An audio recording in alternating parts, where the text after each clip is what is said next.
First question है आपका, पुस्तक superstar India from incredible to unstoppable के लेखक कौन है? Who is the author of the book superstar India from incredible to unstoppable? ठीक है, आपसे यहाँ पे जो क्वेश्चन पूछा गया कि जो ये बुक है superstar India from incredible to unstoppable, इसके ऑथर कौन है? ठीक है, ये क्वेश्चन आपका है वो जीके का क्वेश्चन है जो कि आपके बुक एंड ऑथर का एक पार्ट है। ठीक है ना, ये क्वेश्चन कहाँ से आपसे पूछे जा रहे हैं तो याद रखिएगा, ये क्वेश्चन आपका बुक्स एंड ऑथर है ना, बुक्स एंड ऑथर से ये क्वेश्चन आपके पूछे गए हैं जो कि जीएस का जीके का पार्ट है ना। तो चलिए वापस हम लोग क्वेश्चन की ओर बढ़ते हैं और सॉल्व करते हैं इस क्वेश्चन को। ठीक है, तो आपके ऑप्शन है यहाँ पे अरुण सॉरी, डोमिनिक लेपियर, शोभा डे और सलमान रशदी। ठीक है, आपके पास 4 ऑप्शन है, आपको कमेंट बॉक्स में भी इसका आंसर बताना, यदि आपको आंसर आता है तो कमेंट बॉक्स में जरूर बताइएगा। ठीक है, तो चलिए एक एक ऑप्शंस को यहाँ पे देखते हैं हम लोग। देखो यहाँ पे क्या है ना, सारे ऑप्शंस को यहाँ पे डिस्क्राइब किया जाएगा, एक्सप्लेनेशन शॉर्ट एक्सप्लेनेशन दिया जाएगा ताकि इससे भी क्वेश्चन आपको नेक्स्ट टाइम रिपीट ना हो जाए। ठीक है, जैसे कि हम लोग बात करते हैं अरुण सॉरी की, तो इन्होंने कई सारी किताब लिखी हैं, इनकी जो फेमस किताब है जिससे क्वेश्चन एग्जाम्स में पूछे जाते हैं वो मैं आपको यहाँ पे लिखा दे रहा हूँ। ठीक है, जैसे है इनका एमिनेंट हिस्टोरियंस, क्या है? Eminent historians. इसका जो फेमस पुस्तक का जो नाम है वो है एमिनेंट हिस्टोरियंस। क्या नाम है? Eminent historians. यहाँ से क्वेश्चंस पूछे जाएंगे। नेक्स्ट है आपका डोमिनिक लेपियर, ये बहुत इंपॉर्टेंट है क्योंकि इससे रिलेटेड एक और क्वेश्चंस आपके इसी सेशन मतलब इसी के एग्जाम्स में पूछे गए थे। इन्होंने एक लिखा था the city of Joy, the city of Joy, याद रखिएगा। और आप लोग कमेंट बॉक्स में बताइएगा द सिटी ऑफ जॉय किसे कहा जाता है इंडिया में, है ना। नेक्स्ट है आपका जो शोभा डे है, इन्होंने ही ये जो किताब है सुपरस्टार इंडिया वाला, ये इन्होंने ही लिखा था। ठीक है, जिसकी हम लोग आज इस क्वेश्चन में बात कर रहे हैं, superstar India from incredible to unstoppable है, अनस्टॉपेबल। वहीं पे हम लोग सलमान रशदी की बात करते हैं तो इन्होंने एक किताब लिखा था, इनका जो फेमस बुक है वो है मिडनाइट चिल्ड्रन। क्या है? Midnight children, midnight children. ठीक है, ये सारे फेमस बुक्स हैं। देखिए यही फेमस बुक्स नहीं है, इनके अलावा भी बहुत सारे बुक हैं, वो आपको पढ़ना पड़ेगा। बुक एंड ऑथर एक सेक्शन आता है जो कि जीके का पार्ट है, वहाँ से आपको उसको कंप्लीट करना होगा। ठीक है, तो जो राइट आंसर हो जाएगा इस क्वेश्चन का, वो राइट आंसर हमारा हो जाएगा शोभा डे। ठीक है, इन्होंने ही जो बुक है superstar India from incredible to unstoppable लिखा था। नेक्स्ट क्वेश्चन है, इनमें से कौन एक एंटीवायरस सॉफ्टवेयर नहीं है? Which of the following is not an antivirus? ठीक है, क्वेश्चन को समझने से पहले हम लोग एक बार एंटीवायरस को समझना चाहेंगे यहाँ पे, है ना, कि एंटीवायरस होता क्या है। तो समझिएगा इसको, जो एंटीवायरस है ये आपका एक सॉफ्टवेयर प्रोग्राम है। क्या है? एक सॉफ्टवेयर प्रोग्राम है। ठीक है, जो क्या करता है, जो कंप्यूटर को वायरस से, है ना, virus, malware, spyware, ransomware, cyber threat, phishing attack जैसे खतरों से बचाते हैं। ठीक है, ये क्या करता है, कंप्यूटर को virus, malware, spyware, ransomware, cyber threat, phishing attack etc खतरों से बचाते हैं। ठीक है, ये काम है एंटीवायरस का। ठीक है, और इसका मतलब मेन हम लोग ऐसे समझेंगे, यदि इसका हम लोग मेन काम यदि समझना चाहें तो आराम से समझेंगे। इसका मेन काम क्या होता है, देखो इसका मेन काम ये होता है, सबसे पहले जो भी मान लेते हैं एक वायरस लेके ही चलते हैं। ठीक है, एक वायरस को हम यहाँ पे लेके चल रहे हैं। मान लीजिए आपका कंप्यूटर में एक वायरस आ गया। ठीक है, वायरस जब आता है तो सबसे पहले इसका काम क्या है, सबसे पहले उसको डिटेक्ट करेगा, जो भी वायरस है आपके कंप्यूटर में आते हैं उसको डिटेक्ट करेगा। ठीक है, डिटेक्ट करने के बाद क्या करेगा, उसको ये रिमूव करेगा। ठीक, आपके जो डिवाइसेस हैं वहाँ से वो रिमूव कर देगा। रिमूव करने के बाद आपको सिस्टम को ये प्रोटेक्ट करके रखेगा। ठीक है, सिस्टम को ये प्रोटेक्शन देना स्टार्ट कर देगा ताकि वापस वो आपके मतलब सिस्टम में ना आए, या उसके जैसा और कोई software, malware, ransomware, cyber threat, fishing कुछ भी इस तरह का ना आए। ये होता है एंटीवायरस का काम। ठीक है, एंटीवायरस सॉफ्टवेयर का काम। तो ये सरल शब्दों में इसको समझाया जा सकता है। तो ये कुछ इस प्रकार था। वापस क्वेश्चन पे चलते हैं। यहाँ पे आपके 4 ऑप्शंस दिए गए हैं। यहाँ पे पूछा गया था which of the following is not an antivirus software. इसका मतलब क्या है कि यहाँ पे कि एक आपको ढूंढ के निकालना कि एक ऐसा कुछ होगा इन चारों में जो कि सॉफ्टवेयर नहीं है, एंटीवायरस सॉफ्टवेयर नहीं है।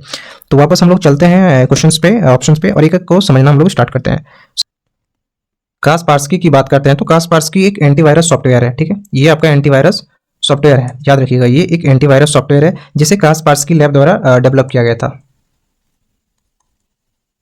इसे कास्पार्स्की लैब द्वारा डेवलप किया गया था। जो हम ये क्या करता था, ये अपने एंटीवायरस सॉफ्टवेयर के लिए जाना जाता था, जो हमें प्रोटेक्शन देता था मैलवेयर से, है ना, वायरस से, रैंसमवेयर से, साइबर थ्रेट से। ठीक है, वहीं पे हम लोग एप्रोट का बात करते हैं। ठीक है, एप्रोट की जो हम लोग बात करते हैं तो एप्रोट हमारा भी एक एंटीवायरस सॉफ्टवेयर है। ठीक है, जिसे फ्रिस्क सॉफ्टवेयर इंटरनेशनल द्वारा बनाया गया था। ठीक है, इसे किसके द्वारा डेवलप किया गया था, इसे फ्रिस्क सॉफ्टवेयर इंटरनेशनल द्वारा डेवलप किया गया था। इनका भी काम वही था, क्योंकि ये एंटीवायरस सॉफ्टवेयर है तो प्रोटेक्शन यही सबसे देंगे, इन सबसे ही इनका बचाने का काम था। ठीक है, और इसे 1997 में बनाया गया था। ठीक है, जो कि रियल टाइम प्रोटेक्शन देता था। मतलब अभी अचानक आपके डिवाइसेस में यदि सॉफ्टवेयर मैलवेयर कुछ आ जाते हैं तो रियल टाइम अभी खुद वो प्रोटेक्शन देना स्टार्ट कर देगा। सेम टाइम में, मतलब रियल टाइम में, ठीक है। वहीं पर हम लोग नेक्स्ट बात करते हैं ओरेकल की। किसकी बात करते हैं हम लोग? ओरेकल की बात करते हैं, ठीक है। तो ओरेकल की हम लोग बात करते हैं तो ये जाने जाते हैं एक मल्टीनेशनल टेक कंपनी है, याद रखिएगा। ओरेकल जो है वो मल्टीनेशनल टेक कंपनी है, multinational tech company, okay. Multinational tech company है जो कि जाने जाते हैं अपने database management system, cloud solution और इंटरप्राइजेस सॉफ्टवेयर के लिए। किसके लिए जाने जाते हैं? ये जाने जाते हैं डेटाबेस मैनेजमेंट सिस्टम के लिए यानी डीबीएमएस के लिए, क्लाउड सॉल्यूशन के लिए जाने जाते हैं, और सॉल्यूशन इंटरप्राइजेस सॉफ्टवेयर के लिए जाने जाते हैं, ठीक है। तो इनका काम क्या है? ये अपने डीबीएमएस आरडीबीएमएस के लिए जाने जाते हैं, मतलब वही रिलेशंस डेटाबेस मैनेजमेंट सिस्टम, ये आरडीबीएमएस का फुल फॉर्म है, और डीबीएमएस का फुल फॉर्म होता है डेटाबेस मैनेजमेंट सिस्टम, ठीक है। तो इन सब के लिए ये जाना जाता है, ना कि ये एंटीवायरस सॉफ्टवेयर के लिए ओरेकल जाना जाता है, ठीक है। वहीं पे हम लोग मैकेफे की बात करते हैं तो ये एक एंटीवायरस सॉफ्टवेयर है, ठीक है, एंटीवायरस सॉफ्टवेयर है। इसका काम क्या है? तो सिमिलरली इसका भी वही काम है, ठीक है। ये भी आजकल डेट में करंट टाइम में बहुत पॉपुलर है अपने एंटीवायरस सॉफ्टवेयर के फील्ड में, मतलब अपने ये फील्ड में, ठीक है। तो ये क्या है? ये साइबर सिक्योरिटी सॉफ्टवेयर है, याद रखिएगा। मैकेफे क्या है? साइबर सिक्योरिटी सॉफ्टवेयर है, साइबर सिक्योरिटी सॉफ्टवेयर है जो प्रोवाइड कराता है, क्या प्रोवाइड कराता है? एंटीवायरस। ये प्रोवाइड करता है एंटीवायरस और साइबर सिक्योरिटी सॉल्यूशन, ठीक है। मतलब इसका जो मिला जुला के वही है, मतलब इन्हीं सबसे रिलेशन है इसका। ये प्रोवाइड क्या कराता है? ये प्रोवाइड कराता है हम लोगों को security solution as well as antivirus, ठीक है, as well as antivirus. I hope ये क्वेश्चन आपको समझने में मदद मिली होगी। तो हम लोग यहाँ से कह सकते हैं जो हमारा राइट आंसर हो जाएगा वो क्या हो जाएगा? ओरेकल, ठीक है, ओरेकल हो जाएगा। ये ओरेकल जो है एक मल्टीनेशनल टेक कंपनी है, ना कि ये सॉफ्टवेयर, ठीक है। यहाँ पे क्लाउड सॉल्यूशन डीबीएमएस मतलब डेटा स्टोरेज के लिए ये जाना जाता है। नेक्स्ट क्वेश्चन है 1915 में छोटा नागपुर उन्नति समाज द्वारा कौन सी पत्रिका प्रकाशित की गई थी? Which magazine was publish by छोटा नागपुर उन्नति समाज इन 1915? आपके ऑप्शंस हैं आदिवासी, गली, वैशाली, एकता। यदि इसका आंसर आपको पता है तो कमेंट बॉक्स में जरूर बताइएगा, ठीक है। चलिए इस क्वेश्चन को सॉल्व करते हैं। इस क्वेश्चन को सॉल्व करने से पहले हम लोग थोड़ा सा बैकग्राउंड में चलते हैं, यानी अराउंड हम लोग 1912 से 1915 के आसपास में हम लोग चलते हैं और इसका क्वेश्चन का आंसर ढूंढते हैं, ठीक है। तो सबसे पहले इसका प्राइमरी स्टेज में हम लोग बात करते हैं, तो वहाँ पे एक व्यक्ति का हम लोग को हेल्प लेना पड़ेगा जिसके जरिए इस क्वेश्चन को हम लोग सॉल्व करेंगे, ठीक है। उनका नाम है जे बार्थलोमन, ठीक है। अक्सर आप इसका नाम पढ़े हैं झारखंड जीके में या फिर सुने हैं, है ना, जब भी आप क्लासेस किए होंगे कहीं पे भी, तो इनके बारे में अक्सर सुने होंगे। इनकी बात करते हैं तो ये चाईबासा के रहने वाले थे जो कि एंग्लिकन मिशन से जुड़े हुए थे, ठीक है। यहाँ पे एक मिशन का नाम आ रहा है, जो मिशन का नाम है एंग्लिकन मिशन। ये बहुत इंपॉर्टेंट है इस क्वेश्चन में, ठीक है। एंग्लिकन मिशन के बारे में थोड़ा सा इसको माइंड में रखिएगा, ठीक है। कौन सा मिशन है? तो एंग्लिकन मिशन है। जब जे बार्थलोमन ढाका विद्यार्थी परिषद से वापस लौटता है, यानी कि 1912 में, है ना, 1912 में, है ना, 1912 में जब जे बार्थलोमन 1912 में ढाका विद्यार्थी परिषद से जब वापस लौटते हैं तो इन्होंने एक ऑर्गेनाइजेशन बनाने का काम किया, ठीक है। मतलब कि यहाँ 1912 में ढाका विद्यार्थी परिषद सम्मेलन से लौटने के बाद संगठन निर्माण का एक पहल की। मतलब यहाँ पे बातचीत हो रही है कि एक ऑर्गेनाइजेशन बनाने का काम किया जाएगा, ठीक है। क्या किया जाएगा? एक ऑर्गेनाइजेशन बनाया जाएगा जिसमें क्या किया जाएगा? जितने भी क्रिश्चियन स्टूडेंट है, जितने भी पुअर क्रिश्चियन स्टूडेंट है, गरीब ईसाई विद्यार्थी हैं, उनकी हेल्प की जाएगी, है ना। तो इसका जो गोल था जो ऑर्गेनाइजेशन का, वो था कि जितने भी पुअर पीपल है, मतलब पुअर स्टूडेंट हैं, उनकी हेल्प की जाए। तो उसके लिए एक ऑर्गेनाइजेशन बनाया गया। उस ऑर्गेनाइजेशन का नाम था क्रिश्चियन स्टूडेंट ऑर्गेनाइजेशन। बहुत इंपॉर्टेंट है, इस चीज़ को याद रखिएगा कि जे बार्थलोमन ने 1912 में ढाका विद्यार्थी परिषद सम्मेलन से जब वापस लौटे तो उन्होंने एक ऑर्गेनाइजेशन की स्थापना की और उस ऑर्गेनाइजेशन का नाम था क्रिश्चियन स्टूडेंट ऑर्गेनाइजेशन। इस ऑर्गेनाइजेशन की बात करते हैं तो इसकी जो प्राइमरी गोल थी, मतलब स्टार्टिंग में जब ये संगठन तैयार हुआ तो इसका जो प्राइमरी गोल था वो केवल था जितने भी गरीब ईसाई विद्यार्थी हैं उनकी मदद करना, सहायता करना। लेकिन बाद में भी इसे एक्सपेंड किया गया और ये बाद में ये संगठन छोटा नागपुर के सभी आदिवासियों की सामाजिक आर्थिक उत्थान में संलग्न किया गया, ठीक है। ये बाद में पूरा टोटल जो है ना पूरा छोटा नागपुर आदिवासी, जितने भी छोटा नागपुर में जितने भी आदिवासी हैं उनके सामाजिक आर्थिक उत्थान में इसको संलग्न किया गया। यहाँ तक क्लियर है आप सभी को कि जे बार्थलोमन एक व्यक्ति थे जो चाईबासा के रहने वाले थे, एंग्लिकन मिशन से जुड़े थे, और ये 1912 में जब ढाका विद्यार्थी परिषद सम्मेलन से वापस लौटे तो इन्होंने एक ऑर्गेनाइजेशन की स्थापना की और उस ऑर्गेनाइजेशन का नाम रखा था क्रिश्चियन स्टूडेंट ऑर्गेनाइजेशन। यहाँ से क्रिश्चियन से नाम से ही पता चल रहा है, यहाँ पे क्रिश्चियन यानी ईसाई की बात की जा रही है, यानी गरीब ईसाई विद्यार्थियों की सहायता की बात की जा रही है। लेकिन बाद में इसे एक्सपेंड किया गया और ये बाद में ये संगठन छोटा नागपुर के सभी आदिवासी की सामाजिक आर्थिक उत्थान के लिए संलग्न किया गया। फिर संगठन का पूर्ण गठन किया जाता है, यानी कि बात अब हम लोग करेंगे 1912 कंप्लीट करने के बाद अब हम लोग अराउंड 1915 में आ जाते हैं। तो यहाँ पे जो हम लोग अभी पढ़े एंग्लिकन मिशन, यहाँ पे पढ़े हम लोग ये वाला एंग्लिकन मिशन, ये इंपॉर्टेंट फिर यहाँ पे एक रोल प्ले करने जा रहा है, ठीक है। यहाँ पे एक और व्यक्ति आएंगे जिनका नाम है बिशप कैनेडी, ठीक है। एंग्लिकन मिशन के ही बिशप कैनेडी के सलाह पे, ठीक है, बिशप कैनेडी के सलाह पे जो क्रिश्चियन स्टूडेंट ऑर्गेनाइजेशन था उसका नाम चेंज किया गया, है ना, नाम चेंज किया गया, उसका स्ट्रक्चर चेंज किया गया, उसका नाम भी चेंज किया गया और स्ट्रक्चर भी चेंज किया गया, और वहाँ से इस चीज़ का नाम पड़ा छोटा नागपुर उन्नति समाज। यानी बिशप कैनेडी जो एंग्लिकन मिशन से जुड़े हुए थे और मतलब उसमें एक मेंबर थे, उनके ही कहने पे, ठीक है ना, क्रिश्चियन स्टूडेंट ऑर्गेनाइजेशन का नाम चेंज किया गया, स्ट्रक्चर चेंज किया गया और दूसरा नाम रखा गया है जो कि छोटा नागपुर उन्नति समाज रखा गया, ठीक है। छोटा नागपुर उन्नति समाज की बात करते हैं तो इसकी जो नेतृत्व करते थे वो जुएल लकड़ा, है ना, पॉल दयाल, बंदीराम उराव, ये सारे व्यक्ति इनके नेतृत्व करते थे छोटा नागपुर उन्नति समाज की। आगे हम लोग बात करते हैं इसकी विशेषता की, इसकी जो खासियत थी छोटा नागपुर उन्नति समाज की, तो इसमें जो सदस्य थे वो केवल आदिवासी ही थे और ये झारखंड का पहला अंतर्जातीय आदिवासी संगठन था, ठीक है। इसकी उद्देश्य की बात करते हैं तो ये समाज में जागरूकता, एकता की भावना को बढ़ावा देना, छोटा नागपुर की समग्र प्रगति, आदिवासी की सामाजिक, राजनीतिक, आर्थिक स्थिति में सुधार लाने का, ये सारा इसका गोल था, ठीक है। इसका जो मेन गोल था, ये सारा इसका मेन गोल था किसका, छोटा नागपुर उन्नति समाज का। ये कहाँ से स्टार्ट हुआ था और कहाँ पे आ गया, यानी कि 1912 से लेके 1915 में कैसे पहुंचा, ये चीज़ आप अभी आपको समझ में आया होगा, ये सारा चीज़, है ना। तो छोटा नागपुर उन्नति समाज के द्वारा ही आदिवासी समाज में, है ना, आदिवासी समाज में जागरूकता और एकता को स्थापित करने के लिए, मतलब एकता को स्थापित करने के उद्देश्य से ही आदिवासी नामक पत्रिका का प्रकाशन किया गया था। तो यहाँ पे क्या था कि जो छोटा नागपुर उन्नति समाज था ना, छोटा नागपुर उन्नति समाज जो था, छोटा नागपुर उन्नति समाज के ही द्वारा, मतलब इन्हीं लोगों के द्वारा समाज में, मतलब आदिवासी समाज में जागरूकता यानी कि अवेयरनेस बढ़ाने के लिए और उनकी यूनिटी को मेंटेन करने के लिए, उनके सोशली डेवलपमेंट, पॉलिटिकली और इकोनॉमिकली डेवलपमेंट के लिए ही एक आदिवासी नामक पत्रिका का प्रकाशन किया गया था। आदिवासी पत्रिका प्रकाशन की बात करते हैं तो इसको मल्टीपल लैंग्वेज में पब्लिश किया गया था, ठीक है, मतलब मल्टी लैंग्वेज जिसको हम लोग बोल सकते हैं, मल्टीपल लैंग्वेज में से पब्लिश किया गया था। मल्टीपल लैंग्वेज कहने का यहाँ मतलब है जो ये पब्लिकेशन किया गया था इसे 4 डिफरेंट लैंग्वेज में पब्लिश किया गया था, जिनमें आपका था, एक आपका था हिंदी, दूसरा था कुरुख, पहला जो था वो हिंदी था, उसके बाद कुरुख था, उसके बाद इंग्लिश था, उसके बाद लास्ट जो था वो मुंडारी था। ये 4 लैंग्वेज है ना, ये 4 लैंग्वेज में इसे पब्लिश किया गया था। कहाँ पे पब्लिश किया गया था, तो ये आदिवासी नामक पत्रिका में पब्लिश किया गया था इसे। आई होप इस क्वेश्चन के बारे में जितने भी डिटेल्स में बातें बताई होंगी और बताई गई है वो आपको समझ में आया होगा। तो यहाँ से हम लोग कह सकते हैं जो हमारा राइट आंसर हो जाएगा वो हो जाएगा आदिवासी। आदिवासी नामक पत्रिका का प्रकाशन किया था छोटा नागपुर उन्नति समाज ने 1915 में। नेक्स्ट क्वेश्चन है, झारखंड में कौन सा त्योहार मवेशियों की पूजा से संबंधित है? In Jharkhand which festival is associated with cattle worship. ठीक है, चलिए ऑप्शंस देखते हैं, दिवाली, होली, सोहराय, सरहुल। देखिए यूँ तो ये चारों फेस्टिवल जो है वो झारखंड में सेलिब्रेट किया जाता है, लेकिन क्वेश्चन आपसे पूछा गया कि मवेशियों की पूजा, क्या चीज़, मवेशियों की पूजा, यानी कैटल की वर्शिप की बात की जा रही है, तो वो आपको देखना है। ठीक है, दिवाली तो नहीं किया जाता है, होली नहीं किया जाता, ठीक है।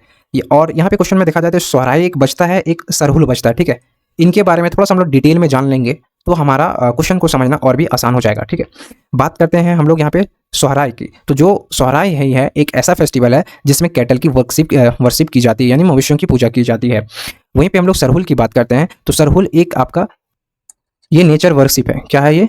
नेचर वर्शिप है, यानी कि ये प्रकृति की पूजा के लिए है ना, स्प्रिंग के सीजन में मनाया जाता है। तो हम लोग यहाँ से कह सकते हैं जो हमारा राइट आंसर हो जाएगा सोहराय होगा। थोड़ा सा और डिटेल में हम लोग जानेंगे और सोहराय को देखेंगे, आप चिंता मत कीजिए, इसे हम बहुत अच्छे तरीके से समझाने की कोशिश करेंगे। जो राइट आंसर हो जाएगा इसका सोहराय होगा, लेकिन कैसे होगा थोड़ा सा कंपैरिजन कर लेंगे सरहुल और सोहराय में, तो यहाँ से हमारा आंसर निकल के आ जाएगा। ठीक है, तो यहाँ पे आप देख सकते हैं मैंने बहुत अच्छे से तरीके से इसे बनाया है। यहाँ पे सरहुल और सोहराय दोनों को यहाँ पे लिया हुआ, ठीक है। और इसका देखिए यहाँ पे इसका लेने का उद्देश्य ये है कि आपसे बहुत सारे क्वेश्चंस मैंने देखा है प्रीवियस क्वेश्चंस में कि आपसे डायरेक्ट क्वेश्चंस पूछ लिया जाता है, ठीक है, कि सोहराय कब सेलिब्रेट किया जाता है, किस मंथ में सेलिब्रेट किया जाता है, किस समय में सेलिब्रेट किया जाता है, किस मौसम में सेलिब्रेट किया जाता है। जैसे कि अभी वाला जो क्वेश्चन था वो किसकी पूजा की जाती है, तो हमने अभी पढ़ा कि जो सोहराय है मवेशी की पूजा की जाती है, यानी कैटल की पूजा की जाती है। वहीं पर हम लोग सरहुल की बात करते हैं तो सरहुल ये साल वृक्ष की पूजा की जाती है, प्रकृति की पूजा है, गाँव की देवी की पूजा है, ठीक है। और इसे सेलिब्रेट किस किस कम्युनिटी में किया जाता है उसको भी बताया गया है, ठीक है। तो चलिए इसको अच्छे से समझते हैं।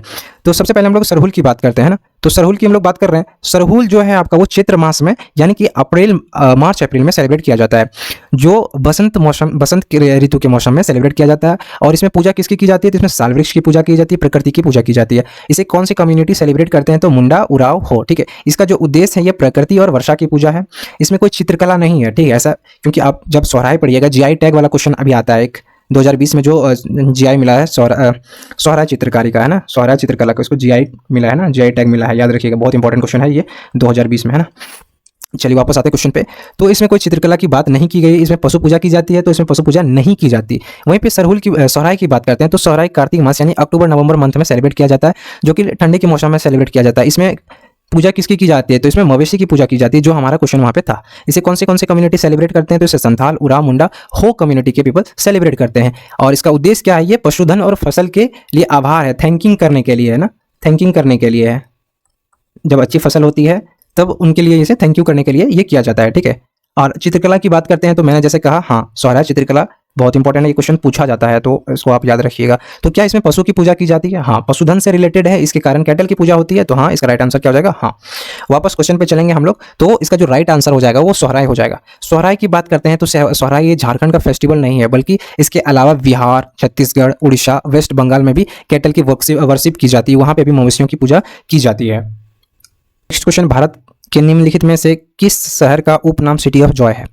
विच of the following cities is nickname as city of joy in India? आपके ऑप्शन हैं कोलकाता, मुंबई, चेन्नई, शिमला, ठीक है। तो भारत में सिटी ऑफ जॉय, सिटी है ना, सिटी ऑफ जॉय, भारत में सिटी ऑफ जॉय नामक जो प्रसिद्ध शहर है वो कौन सा है आपका? वो कोलकाता है, याद रखिएगा, ठीक है। तो कोलकाता जो शहर है, इसे सिटी ऑफ जॉय के नाम से जाना जाता है, सिटी ऑफ जॉय।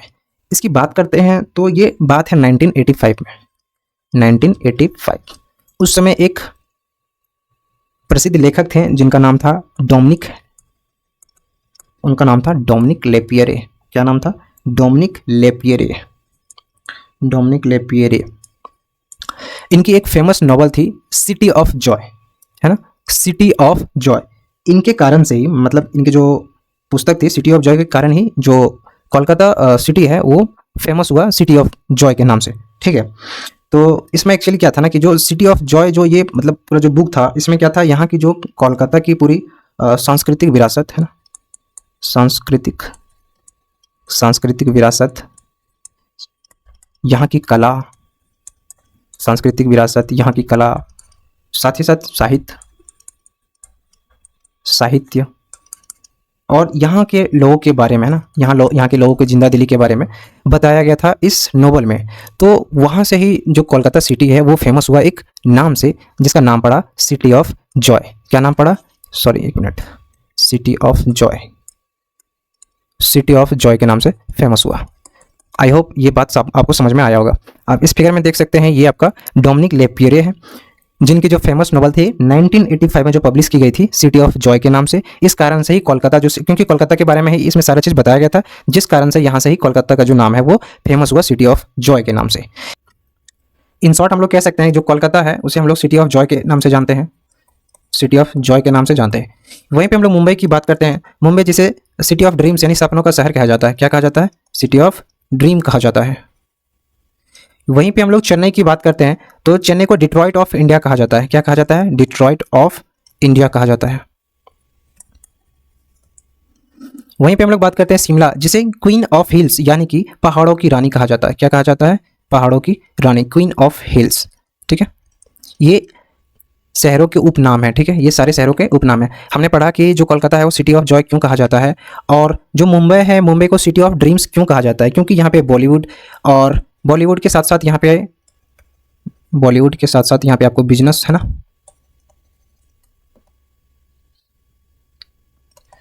बॉलीवुड के साथ साथ यहाँ पे आपको बिजनेस भी देखने को मिलता है। डिट्रॉइट ऑफ इंडिया चेन्नई को इसलिए कहा जाता है क्योंकि यहाँ पे स्ट्रॉन्ग ऑटोमोबाइल है ना, ऑटोमोबाइल इंडस्ट्री के लिए जाना जाता है। जैसे यहाँ पे आपको कई सारी कंपनी मिलते हैं, जैसे कि हुंडई, रेनॉल्ट, BMW, फोर्ड इत्यादि, है ना। और शिमला को क्वीन ऑफ हिल्स इसलिए कहा जाता है क्योंकि शिमला को इसकी सुंदर पहाड़ियाँ, ठंडी जलवायु और ब्रिटिश कालीन वास्तुकला के कारण इसका उपनाम क्वीन ऑफ हिल पड़ा, ठीक है। यहाँ का जो नेचुरल ब्यूटी है उनके कारण से पड़ा यहाँ पे।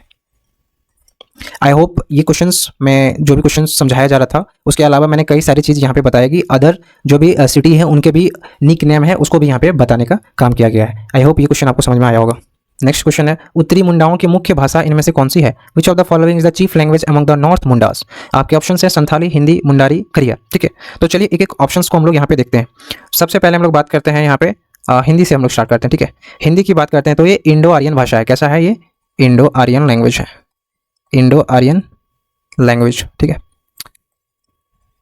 हिंदी तो आप लोग को सबको पता होगा। यहाँ पे हिंदी पूरा जो पैन इंडिया में बोला जाता है और ये भारत की सबसे अधिक बोली जाने वाली भाषा भी है और इसे देवनागरी स्क्रिप्ट में लिखा गया था। किसमें? देवनागरी। इसका जो स्क्रिप्ट है वो कौन सा है? देवनागरी। ठीक है, और ये जो हिंदी है इसे कहीं ना कहीं ये ज़्यादातर देखा जाता है कि ये संस्कृत से इन्फ्लुएंस है ना, और इसे भारत के आधिकारिक भाषाओं में भी शामिल किया गया है। वहीं पे हम लोग बात करते हैं मुंडारी की। जो मुंडारी है ये मुंडा की भाषा है। ठीक है, ये मुंडा की भाषा है।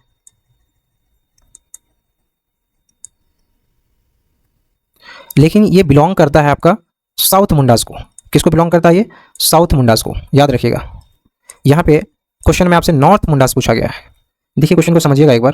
क्वेश्चन में कहा गया कि उत्तरी मुंडाओं की मुख्य भाषा क्या है। सबसे पहले आपसे मुख्य भाषा पूछा गया है, यानी कि चीफ लैंग्वेज पूछा गया है। लेकिन किसका पूछा गया है? तो आपका नॉर्थ मुंडास का पूछा गया है, उत्तरी मुंडाओं का पूछा गया है। लेकिन मुंडारी जो भाषा है वो मुंडा लैंग्वेज का है, मतलब मुंडा पीपल्स का है, मुंडा लैंग्वेज का है। लेकिन ये किसको बिलोंग करता है? ये साउथ मुंडास को बिलोंग करता है। ये किसको बिलोंग करता है? साउथ मुंडास को करता है, ना कि ये नॉर्थ को करता है। जिस वजह से ये तो आपका ऑप्शंस में होगा ही नहीं। ठीक है, तो यहाँ पे एलिमिनेट हो जाएगा, ये भी एलिमिनेट हो जाएगा, क्योंकि ये इंडो आर्यन लैंग्वेज है जो कि देवनागरी स्क्रिप्ट में है और जो कि नॉर्थ मुंडास का तो पार्ट है ही नहीं, है ना। वहीं पर हम लोग खड़िया की बात करते हैं। खड़िया भाषा जो है ये ऑस्ट्रो एशियाटिक है। ये कैसा है? ऑस्ट्रो एशियाटिक लैंग्वेज है, ऑस्ट्रो एशियाटिक लैंग्वेज है।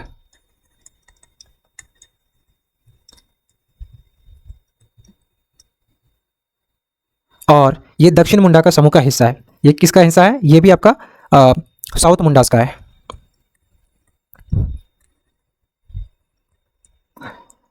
ये खड़िया समुदाय के लोग जैसे कि खास करके झारखंड, उड़ीसा और छत्तीसगढ़ में बोलते हैं।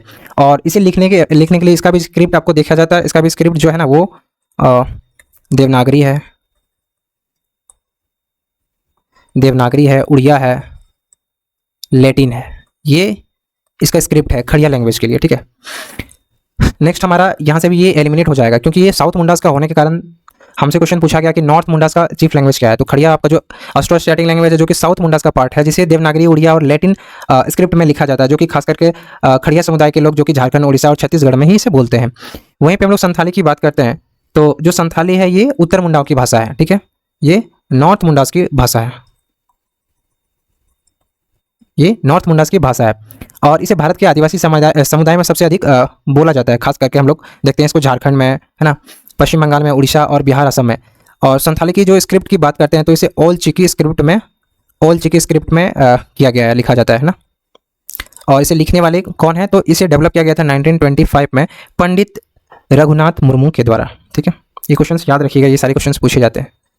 पंडित रघुनाथ मुर्मू, किसके द्वारा? पंडित रघुनाथ मुर्मू, है ना। ये बहुत इंपॉर्टेंट है, इस चीज़ को याद रखिएगा। तो हमारा क्वेश्चन पूछा गया था कि उत्तरी मुंडाओं का जो मुख्य भाषा है वो कौन सा है। संथाली लैंग्वेज की हम लोग बात कर रहे हैं तो इसका जो की रीजंस हो जाएंगे, जो हमारा जो मतलब आंसर आ रहा है निकल के, उसका जो की रीज़न है कि आंसर क्यों आ रहा है, तो सबसे पहले ये बहुत ज़्यादा संख्या में से बोली जाती है ना। इसे लगभग 7.6 मिलियन स्पीकर्स हैं इसके, इतने व्यक्ति इसके जो वक्ता है ना, 7.6 मिलियन इसके वक्ता हैं। साथ ही साथ यहाँ पे देखते हैं इसको ऑफिशियल रिकॉग्निशन मिला हुआ है। ठीक है, और इसे हमारे कॉन्स्टिट्यूशन में भी इसको ऐड किया गया है ना। इसे भारतीय संविधान के 8वीं अनुसूची में भी शामिल किया गया है, जिसे इसे आधिकारिक भाषा का भी दर्जा दिया गया है। ये बहुत इंपॉर्टेंट है। और मैंने इसका जो स्क्रिप्ट के बारे में भी बताया, तो इसके सांस्कृतिक और ऐतिहासिक महत्व भी यहाँ पे बहुत इंपॉर्टेंट आ जाता है। तो इन्हीं सभी कारणों से देखा जाता है कि जो नॉर्थ मुंडाज हैं वहाँ पे संथाली भाषा ज़्यादातर बोला जाता है। ठीक है, तो आपका जो राइट आंसर क्या हो जाएगा इसमें? संथाली हो जाएगा। नेक्स्ट क्वेश्चन है, नीति आयोग का पहला अध्यक्ष कौन था? Who among the following was the first chairman of the planning commission? आपके ऑप्शंस हैं डॉक्टर राजेंद्र प्रसाद, जवाहरलाल नेहरू, सरदार वल्लभ भाई पटेल, जेबी कृपलानी। देखिए यहाँ पे क्वेश्चन में एक एरर आया है, ठीक है, मेरे तरफ से नहीं है क्वेश्चन में एरर, ये क्वेश्चन आपके जो सेट में दिया गया था वहाँ पे भी क्वेश्चन में यही प्रॉब्लम था, मतलब यही एरर था, ठीक है। उस चीज़ को मैं यहाँ पे रखा हूँ, कुछ चेंजेस नहीं किया हूँ। सबसे पहले आप लोग को समझना पड़ेगा नीति आयोग और यहाँ पे प्लानिंग कमीशन, ठीक है। इसे जो हमारा प्लानिंग कमीशन था वो बाद में बदल के नीति आयोग बन गया, ठीक है, यही चीज़ है। इसको मैं हाईलाइट कर देता हूँ ताकि आपको अच्छे से समझ में आए हम क्या समझाना चाह रहे हैं। सबसे पहले समझिए ये प्लानिंग कमीशन, ठीक है, ये प्लानिंग कमीशन जो है उसको रिप्लेस किया गया है, किसके द्वारा, तो ये नीति आयोग के द्वारा रिप्लेस किया गया था, ठीक है। और क्वेश्चन में पूछा गया है चेयरमैन, तो चेयरमैन जब भी पूछा जाए आपसे नीति आयोग का या फिर प्लानिंग कमीशन का, तो इसके जो चेयरमैन होते हैं वो होते हैं प्राइम मिनिस्टर, ठीक है। कौन होते हैं इसके चेयरमैन, प्राइम मिनिस्टर होते हैं। इसका चेयरमैन हमेशा आप याद रखिएगा, प्राइम मिनिस्टर जो होते हैं वही इसके चेयरमैन होते हैं, ठीक है। क्वेश्चन में पूछा गया था नीति आयोग, यदि क्वेश्चन में पूछा जा रहा है कि नीति आयोग का पहला अध्यक्ष कौन था, तो इसका जो राइट आंसर हो जाएगा वो हो जाएगा आपके नरेंद्र मोदी। कौन हो जाएंगे,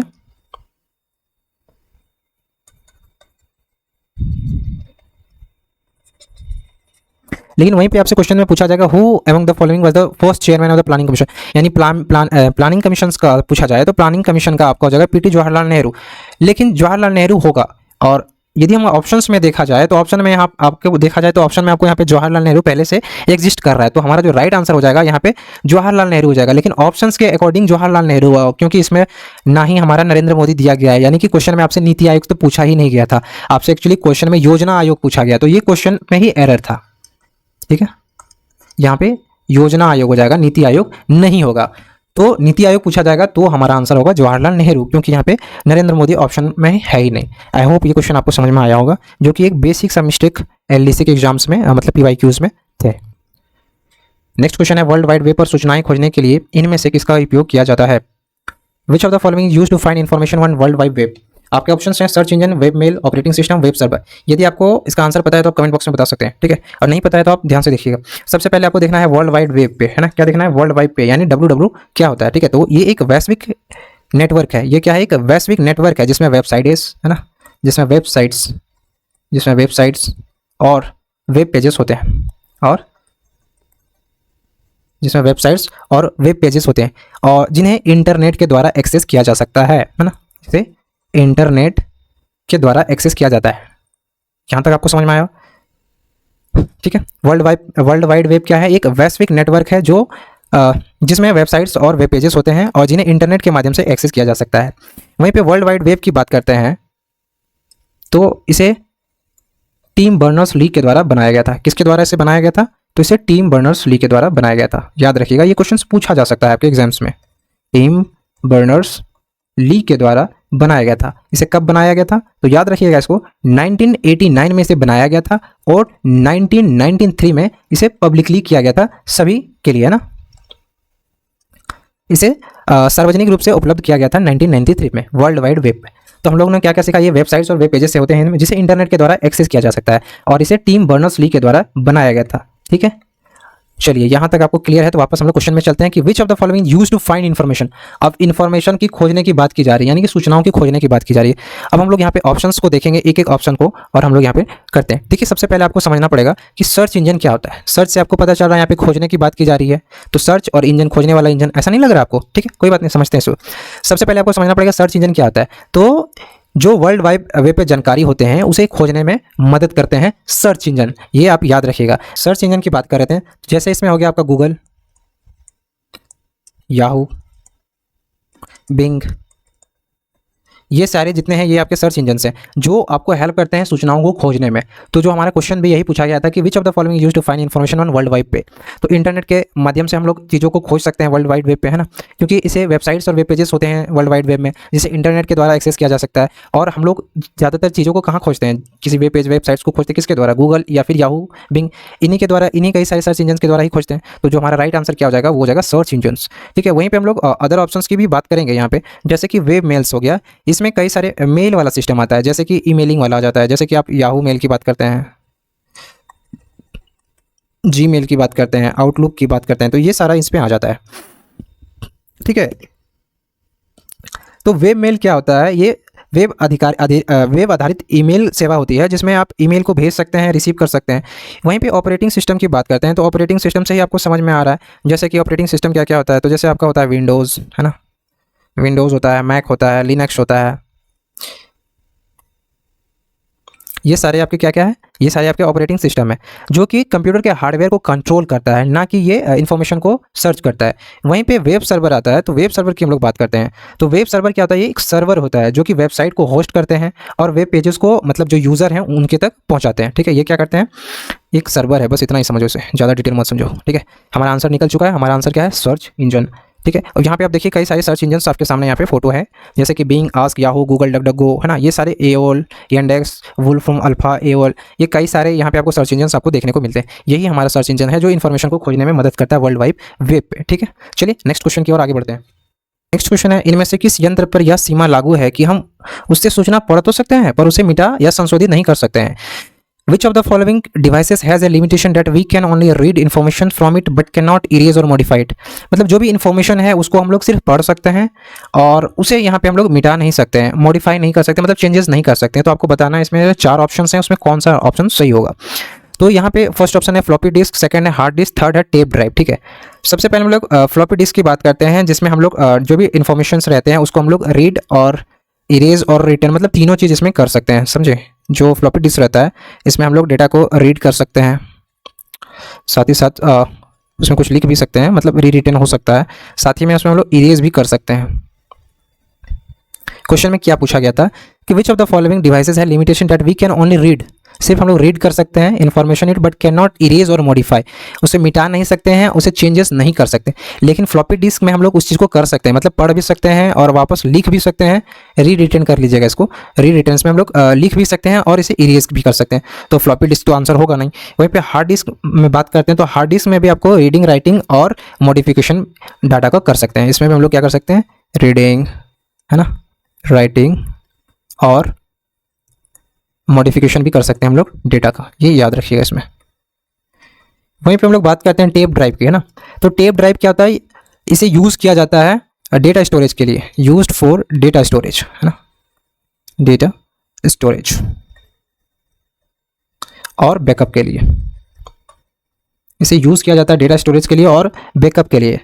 और इसमें क्या आता है, इसमें but can be data but can be री रिटर्न, इसमें लिखा जा सकता है। ठीक है, याद रखिएगा, बट कैन बी री रिटर्न यानी इसमें भी लिखा जा सकता है।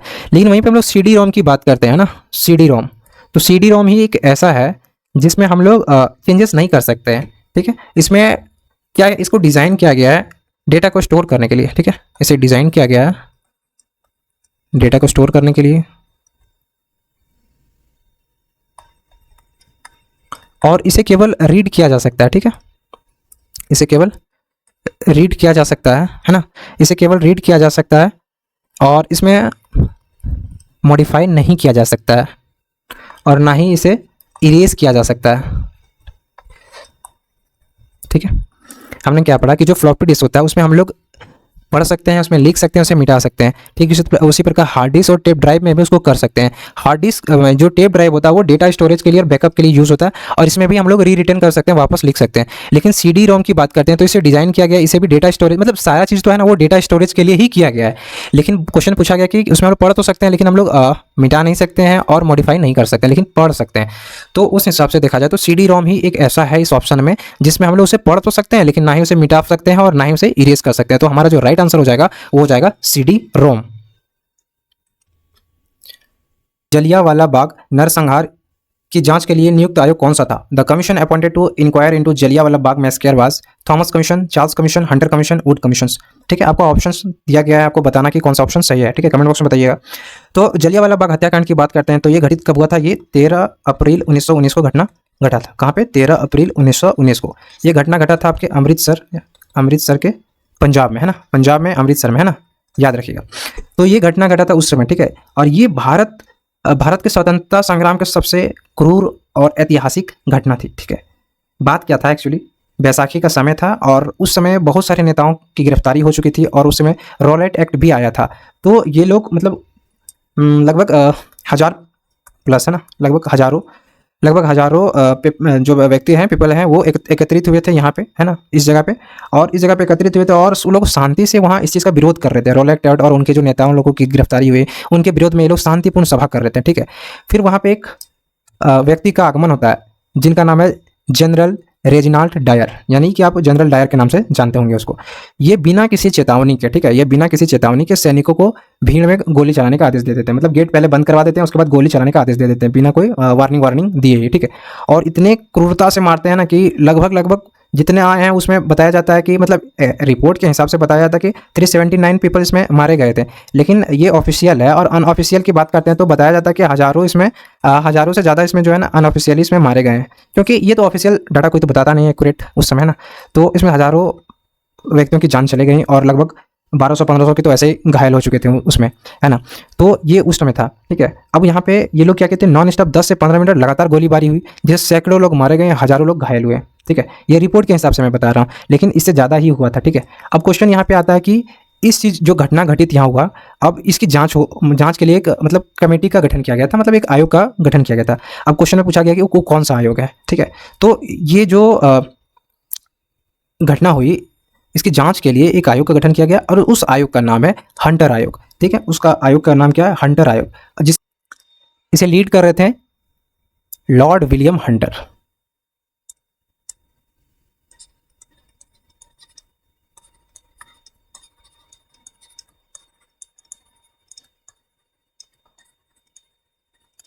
और इसे लीड कर रहे थे लॉर्ड विलियम हंटर, ठीक है। वापस हम लोग बात करते हैं तो इसके प्रभाव में क्या हुआ कि रविन्द्रनाथ टैगोर ने अपनी जो नाइटहुड की जो उपाधि थी वो उन्होंने छोड़ दी। उसके बाद जो गांधी जी अपने जो असहयोग आंदोलन कर रहे थे उसमें और तेजी कर दिए, और ब्रिटिश सरकार ने हंटर आयोग का गठन किया, लेकिन जनरल डायर को इसका कोई सजा वजा नहीं मिला, ठीक है। तो हमारा राइट आंसर हो जाएगा इसमें हंटर आयोग। नेक्स्ट क्वेश्चन है, डैश रंग का राशन कार्ड झारखंड में अंत्योदय अन्न योजना के लाभार्थियों को दिया जाता है। Dash colour ration card are given to the Antyodaya Anna Yojana schemes beneficiary इन झारखंड। आपको कलर बताना है कि किस कलर का जो राशन कार्ड है वो अंत्योदय अन्न योजना के अंतर्गत में आता है, ठीक है। ऑप्शंस है पिंक, ब्लू, येलो, व्हाइट, ठीक है। सबसे पहले मैं बता दूं ये 4 कलर आपको यहाँ पे दिया गया है, और आपसे पूछा गया है कि अंत्योदय अन्न योजना के अंतर्गत में कौन सा कलर का आता है, ठीक है, कौन सा कलर का राशन कार्ड आता है। तो सबसे पहले हम लोग अंत्योदय अन्न योजना के बारे में थोड़ा सा डिटेल लेंगे, मतलब जानकारी लेंगे। तो सबसे पहले हम लोग बात करते हैं अंत्योदय अन्न योजना की। तो ये क्या है, ये सबसे गरीब परिवार के लिए होता है। अंत्योदय अन्न योजना किसके लिए, सबसे गरीब परिवार के लिए होता है।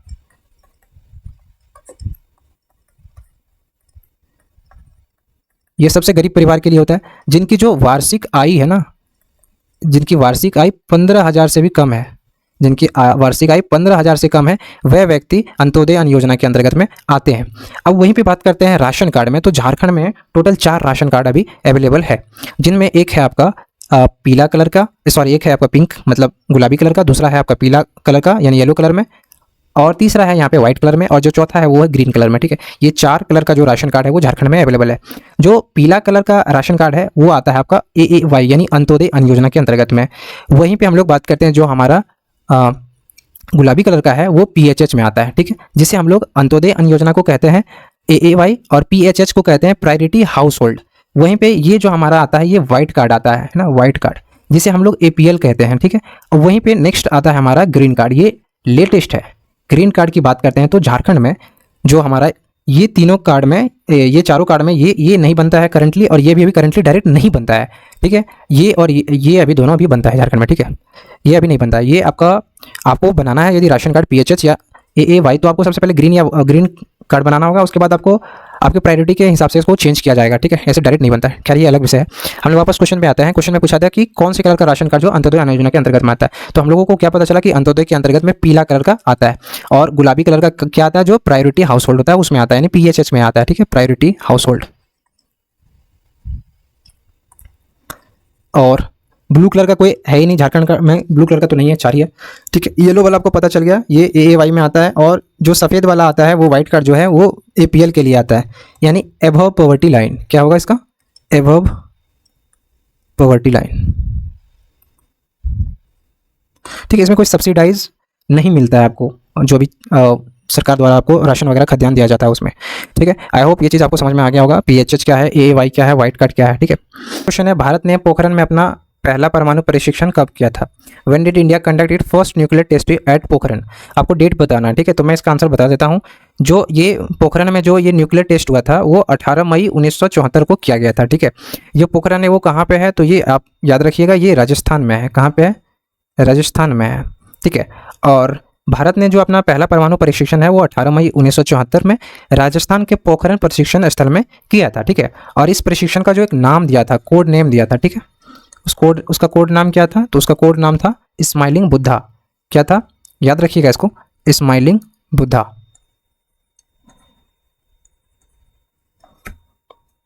इसी तरह जब ये इसका सफल प्रशिक्षण हो जाता है तो इंडिया जो है ना, वो इंडिया भी परमाणु क्षमता वाले देशों के विशेष समूह में शामिल हो जाते हैं। मतलब ये भी अब इंडिया भी क्या हो जाता है, एक न्यूक्लियर वेपन वाला हो जाता है। तो वो जो भी पहले से एग्जिस्ट कर रहे हैं न्यूक्लियर कंट्री, उसके साथ इंडिया भी जुड़ जाते हैं, ठीक है। और यह प्रशिक्षण की बात करते हैं, ये प्रधानमंत्री इंदिरा गांधी के नेतृत्व में किया गया था। याद रखिएगा, यहाँ फिगर में आप देख सकते हैं, है ना, इंदिरा गांधी के नेतृत्व में किया गया था। और इंदिरा गांधी के नेतृत्व के साथ साथ में यहाँ पे जिसमें थे डॉक्टर राजा रमन्ना। आप याद रख लीजिएगा इस पॉइंट को, 2-4 पॉइंट है इसमें। डॉक्टर राजा रमन्ना, है ना, राजा रमन्ना। और इनके साथ साथ 75 साइंटिस्ट की एक टीम थी, वो सारे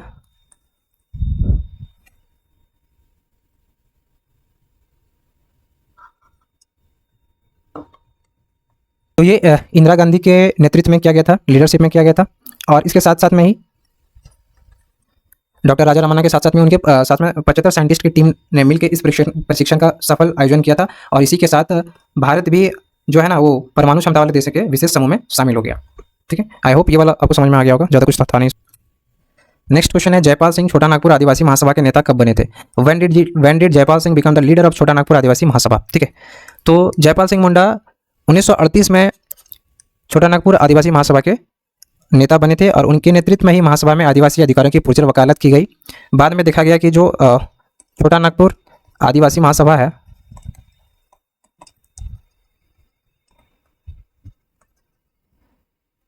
इसी संगठन से झारखंड पार्टी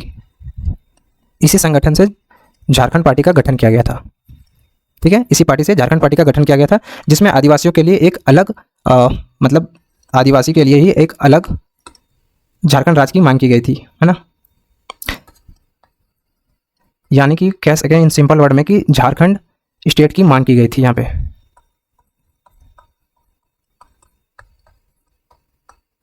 ठीक है।